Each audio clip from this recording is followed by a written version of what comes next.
Hey guys, how's it going? I don't even know where to begin right now. A lot of things have happened. A lot of good things have happened. No bad things have happened. I have gotten down to a size 34 waist again, which is like heaven. Yeah. So like junior year of high school, I was like 38, and then senior year of high school, I was like a 36. But then I moved to Maryland, and I got up to like a 42. Then when I started at college, I got like crackhead skinny and went down to like a 34, 32, somewhere in there. Um, and then this summer, I went back up to like a 36, 37, 38 ish kind of blob. And then I spent this year kind of trying to work out a little bit. I've been going on and off about it. I'm actually doing it now, but like through the year, I've been like, ah. And so I finally bought a pair of shorts yesterday that were a size 34 and they fit comfortably and they looked good. And I was like, yes, like success, progress. Oh, feels so good. I mean, I'd be fine staying at a 34 just as long as I can lose the rest of my excess fat. That's just, I just don't like it being there. It has no place. It can get the fuck out.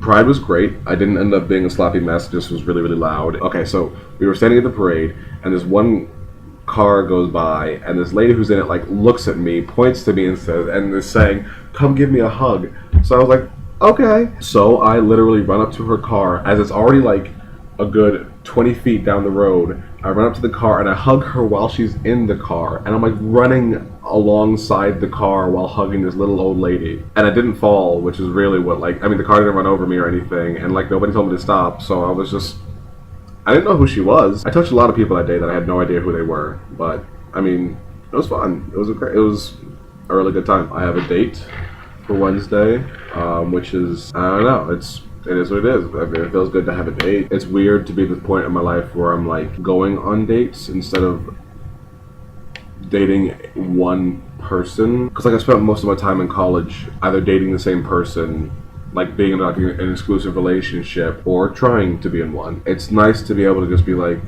yeah, if I end up with somebody, then I end up with somebody. If not, then not. I don't. Like, I'm not planning on being in Baltimore for much more than a year. So why would I want to tie myself down to somebody at this point, you know? It's not now. Now is not the time for me, no. So Friday night, like I said in my Friday video, that I got to see, Fifi O'Hara, Dita Ritz, and Sharon Needles perform at Town. Dita worked it. Dita worked it. I was a little bit upset. All of the drag queens only performed 2 songs. Her first one was, oh god, what was the song? I can't remember what the song was. She rocked it out. It was awesome. And then her second song was like, she performed it really well, but nobody had any idea what it was, except Brian apparently. But I didn't know what it was. I was trying to get into it, but I was like, I can't. I'm sorry. You're beautiful, but I'm sorry. Because, Dita was really only there to perform for me. Duh. And then Fifi. All right, let me take a little second to like explain how I feel about Fifi O'Hara. I get that, what's shown on RuPaul's Drag Race is only a snippet of what actually happens. And the way they built up the relationship between Fifi and Sharon Needles was like, it was shit that reality TV viewers eat up. Like, that was perfect. The way they like built it up. They were only ever in the bottom 2 once each, and they were in it together, and they hate each other. That's perfect. Why wouldn't you set it up that way? They were never ever in the bottom 2, either one of them, any other time, unless I watched the show wrong and I missed something. Like, I get that they picked out the bits where Fifi was being the most bitchy. Do I feel like she's not normally a bitch? No. I feel like she's probably a bitch most of the time. And I also think that had she been in the bottom 2 at any other point in the entire show, she would have been off of that. She would not have made it to the top 3. So when Fifi came to perform at Town on Friday, I was like, okay, you know what? You don't know anything about her for real. Like, you shouldn't be going and hating on her. Just like enjoy the performance. It's gonna be fine. She comes out, and like the screen comes down, and all these YouTube clips of people hating on her start playing in black and white. And like, a lot of them are people making comments about her snaggletooth and making comments about her lazy eye, saying how much she's a bitch on the show. And I'm like, okay, I see where you're going with this. You're like trying to, bring attention to it and be like, and like attack it head on. And that's, good for you. But then when the videos faded out, they faded out to a picture of her, and then she came out and performed while a picture of her was still up on the screen. And she did this Nicki Minaj mashup, like a bunch of Nicki songs, which in theory is a really good idea.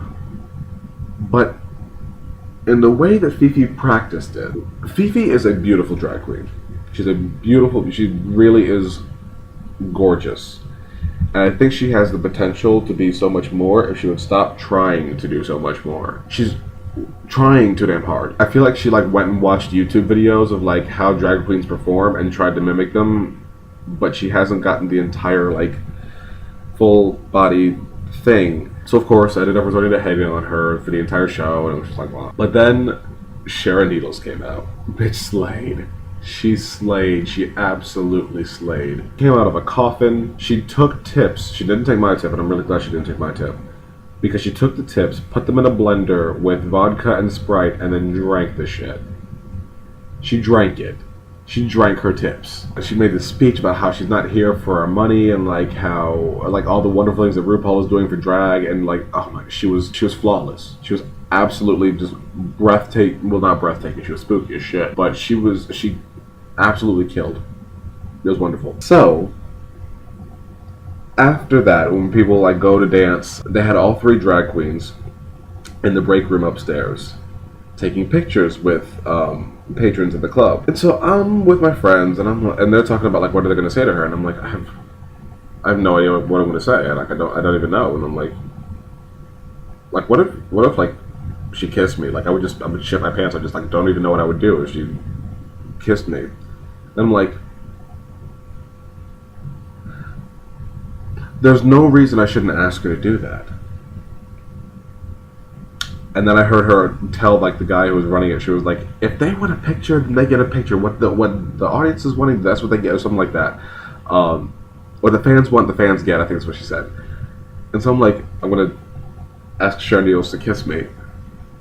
And I get up there, and like Dita starts talking to me for a while, and Dita's like really, really sweet. Dita's so sweet. And she's gorgeous. Oh my god, I was speechless. She was so just like, she was gorgeous. And then I was like speechless because I was technically meeting celebrities, like for real. Technically, I was meeting celebrities. And so while like Dita and Fifi or something are getting ready, I go up to Sharon and I'm like, do you think that for the picture, like you could kiss me? And she's like, sure, and grabs my face, like pulls me in, and like we kiss, and then like we separate, and there's like we just like hold there, like with her head like this, her lips are this far away from mine, for like. And this is like, I'm just like stuck there, like, oh, I was holding her, like, until I figure out the picture's done. And my eyes are closed, of course, so I have no idea what's going on until like she lets go or people start moving. I don't even know. But anyway, this is what ended up coming out. That's me and Sharon Needles. And then the bitch had the nerve to say, you know I'm a checkerboard chick, right? So yeah, that has been my weekend.